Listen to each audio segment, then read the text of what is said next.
What's happening, everybody? It is I, once again, Mr. Cinema Junkie, and I am outside in the car with the air going. I tried to do this video inside. It's a little too noisy. Tried to do it outside, and the stupid neighborhood dogs won't stop barking, so I'm in the car. I tried to do it in the car without the motor running, and I nearly suffocated to death. So, here I am. So if you hear any, air noise or anything like that, my apologies. How's everybody doing? It's been a while. Got the new do, rocking it. I'm here to talk about a movie that I have seen catch quite a bit of hate. And after I watched it, part of me kind of understood where that hate was coming from, but a lot of me was like, why? And that movie is the remake to Death Wish, starring Bruce Willis. Now, you're always going to get the Puritans who come out and say that the classic should never be remade. That used to be me, but saying there shouldn't be remakes is like telling the wind not to blow or the grass not to grow. They're going to happen. It's like the changing of the tides, man. Just let it happen. Studios are going to find old ideas that they try to make new and try to make real cool and hip for the modern generations, and they don't care about nostalgia, okay? They don't care about, how you felt about a movie when you were a kid. They don't care. The faster you accept that, the happier you will be. They've done some remakes that stunk to high hell, and they've done some remakes that were pretty decent. Now, as far as Death Wish is concerned, let me just start off by saying overall, I didn't hate the movie. I didn't. It was a decent retelling of a very familiar story. Some minor changes. The guy's name is still Paul Kersey, but in this one he's a doctor. He's a surgeon rather than an architect. With the same premise, instead of a grocery delivery, they get the address off of the GPS of the car, and they use that to follow them home and to rob them. They know they're of money because of the car they're driving. And then, of course, the story holds true. They don't rape anybody in this one. There's no rape, but they do wind up killing his wife, and his daughter's in a coma. He does what we expect him to do, and that is he seeks revenge. He goes to a gun shop to buy a gun. They tell him all the paperwork and stuff that goes with it. And I think they threw that in there just to kind of show how easy it is for people to get guns. And she's like, oh, no one fails the test, and we'll get the paperwork through for you. Don't worry about it. It takes place in Chicago, which is like the murder capital of the United States, my hometown. And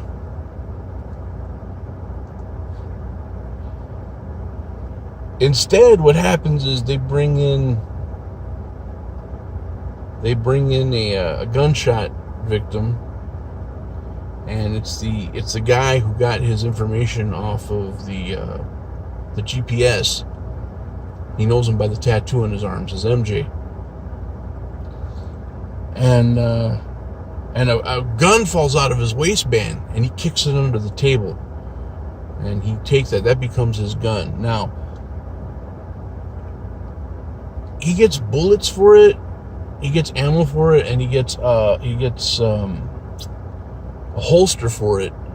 And all I could think was, he probably went to that gun shop to go get it, and he told them he didn't have a gun, he wanted to buy a gun. I'm sure he raised a couple of eyebrows, wondering what do you need a holster and the bullets for if you don't have a gun. But that's neither here nor there. My problem with the movie was how quickly he took to shooting people. In the original, if you remember, Charles Bronson first carries around like a sock full of quarters. And he hits some guy in the face with it, and then he goes home and he feels kind of like, wow, I did that. Then he gets a gun and he shoots someone. He goes home and he pukes. He gets sick. Bruce Willis kind of takes to it. He's very clumsy at it. He doesn't know how to hold the gun right, so he winds up like jacking up his hand. But he seems to be quite the shot. I mean, he's practicing this stuff, sure, but in a situation where you have to draw down on somebody, it's a lot different than shooting at a sign. So for him to just be like, okay, I shot at a sign, I got pretty good with the shot. Now whenever I see somebody who needs to be shot, I can just pull out a gun and shoot him. That took a little bit for me to be like, no, I don't think that would happen that way.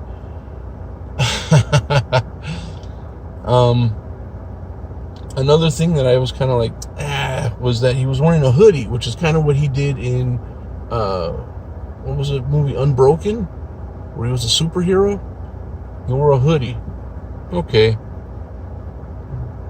Could take or leave that part.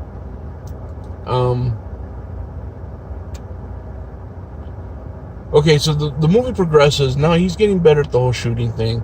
The cops are investigating him. He has a brother in this one, played by, what's his name? D'Onofrio? Gomer Pyle from Full Metal Jacket. He did a really good job in this.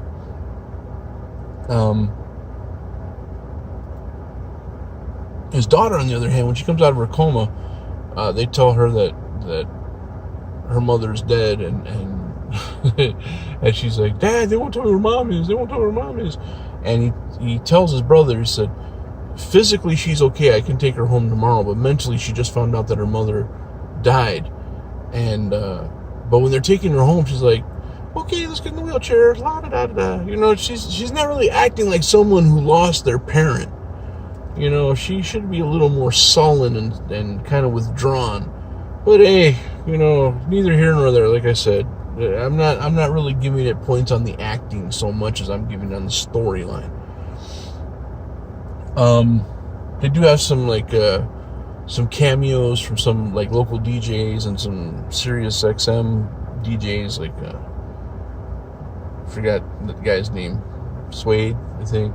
Mancow, who is a DJ in Chicago, he makes some appearances on there, which I thought was pretty cool.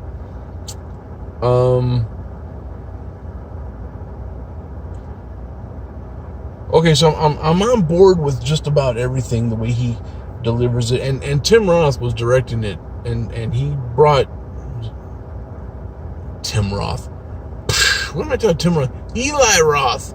Eli Roth is directing this, so he does bring some gore, but it's not over the top. I thought it was going to be like a gore fest. No, but when he needed it, he delivered on it. Okay, there's some pretty ugly, gory scenes. Okay, quick, but they delivered. Just some of them, some scenes required that you suspend disbelief a little bit. All right, just a bit. Just for the benefit of the story, okay? So, there's a scene where he goes back to the gun shop and he buys guns legally. And, he winds up using a fully automatic rifle. A fully automatic assault weapon. And I'm like, you can't buy fully automatic assault weapons over the counter in Texas, let alone in a suburb in Chicago. Okay, it doesn't work like that. You have to have a special license for this, called a Class 3 license. You got to have that to have fully automatic weapons. You're not just going to walk in and show your driver's license and get that. It ain't going to happen. So that was kind of one of those things where I was like, what? Shoot. Would have been better off just giving him a shotgun. That I would have believed. But overall, didn't hate it. Didn't hate it. I was glad I saw it. Got it. It was a red box rental, so I didn't spend no $25 on a Blu-ray or $6.99 on a Vudu rental. No, it was decently priced. I think $2 for the Blu-ray and $1 something, $1.50 for DVD, maybe. I'm not sure. So it was worth that at least. Would I have liked to have seen it in the theater? Yeah, I would have. I would have paid like a matinee price for it, maybe $6-7 to have the theater experience. I wouldn't have minded that. So I was kind of dancing between a 6 or a 7 for this one. I'm going to go ahead and give it a 7. Like I said, I didn't hate the movie. I think a lot of people, number one, it was a remake of a classic that people are in love with, and two, Eli Roth is directing it, and more times than not, Eli Roth gets a lot of crap. I don't understand why. I don't get what it is about him that people seem to feel like they need to dump on him. But every time he says, this is from Eli Roth. Eli Roth. Eli Roth sucks. Why? He's not a bad director. I don't think he's a bad director. He delivers where he needs to deliver. I think he's all right. So, yeah. Oh, excuse me. It's late. I give Death Wish a solid 7 out of 10. Is it something I would own? I'd probably get the Blu-ray if it came down in price just a little bit. Maybe like the $15 range. I would pay $15 for it. So, yeah, that's it, guys. Sorry it's been a while since I've done any videos. It might be a while before I do some more. Got a lot of things going on in my personal life, and yeah, I've recommitted my life to Christ, everybody. So there's that. Just trying to get my life in order here. So far so good. I'm having a good time. Thanks, guys, for watching. I really appreciate it. And I'll be coming at you again, hopefully sooner than later, with something new, something entertaining. You guys take care, and I'll see you all real soon.